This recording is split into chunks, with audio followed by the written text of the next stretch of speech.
All right, so we're going to talk about angles and angle measures. There's two things that we're going to talk about is writing an angle in standard position. So putting it on the coordinate plane, and then we're also going to look at converting degrees to radians. So kind of looking at just the real very foundational part of trigonometry, which you'll get into a lot deeper next year in your math. So standard position is starting on the x-axis at the origin. So we have our initial side is always this positive x-axis, and then our terminal side, the ending side, terminal is ending there, is always counterclockwise that many degrees that we have. So if it's 120, it would be counterclockwise 120 degrees, and then we would draw our terminal side. If it's a negative degrees, then again my initial side is always this x-axis, positive x-axis, but my terminal side we would go clockwise 145 and then draw our terminal side. And these don't have to be real exact, just to really looking that they're in the right quadrant. So here, if I were to draw 210, my initial side is here, and since this is positive, I'm going to go 210 degrees in counterclockwise. So here's 180 and then 30 more. So that would be, then I draw my terminal side, my end side. So that's where it ends.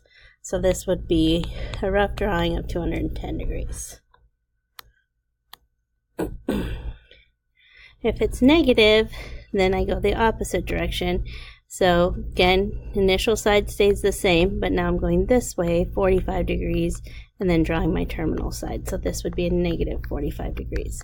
And notice that positive 100 or 315 would also end in the same spot. So those are called coterminal because they end in the same spot.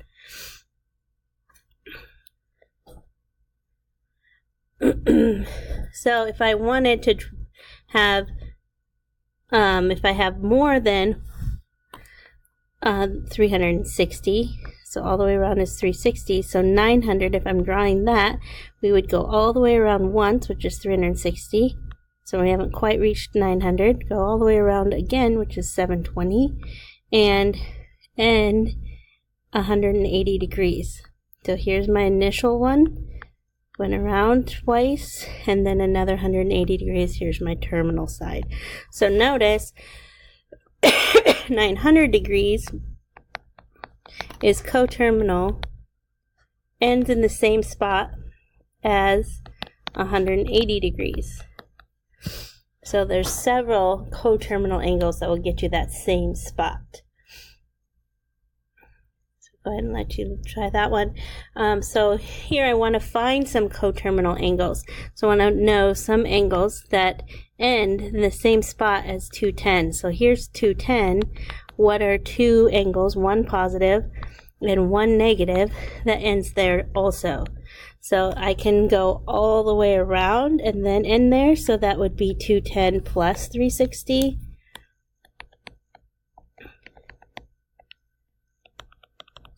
So 570 is coterminal with 210. So if I drew 570, it would still end at that same spot. It would just go all the way around once.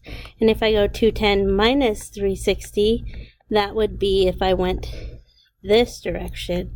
So that would give me negative 150. So these are two coterminal angles ending at the same spot as 210, but one's positive, one's negative. And there's many of those, but that's the quickest way to find those, is just add 360, subtract 360.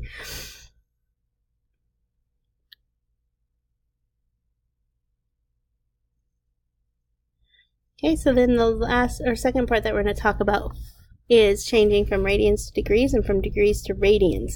So what a radian is, if I think of a circle that is the circumference of my circle, we know that's 360 degrees. Well, the circumference of my circle is 2 pi r, and if my radius is 1, then my circumference is 2 pi. So all the way around 360 degrees is 2 pi.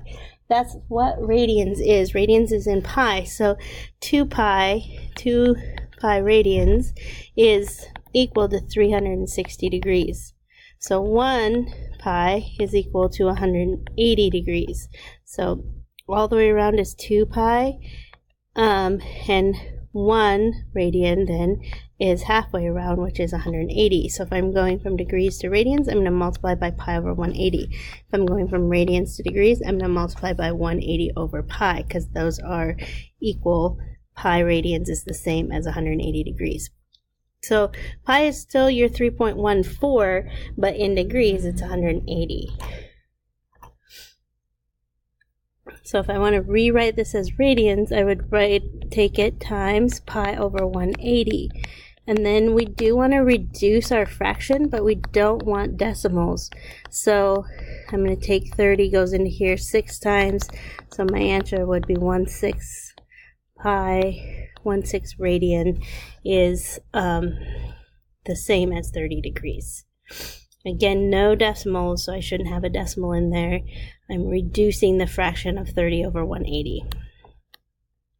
If I'm in radians, to change to degrees, I'm going to multiply times 180 over pi. So then the pi's cancel. 3 goes in here 60 times. Negative 5 times 60 is negative 300 degrees. So that's how we're going to convert between radians and degrees. All right, I'm going to kind of let you finish out. If you have questions on the last two, let me know. It's talking about arc length. You're going to take the radius times the degree. So if I have this circle, and let's say I know this is pi over 5, 1/5 pi, and I want to find this arc length, then I'm going to take pi over 5 times my radius. Let's put my radius at 3 times 3. I'm going to actually find, so 3 times actual pi over 5, and figure out what that is in length. So 3 times pi divided by 5 is 1.88.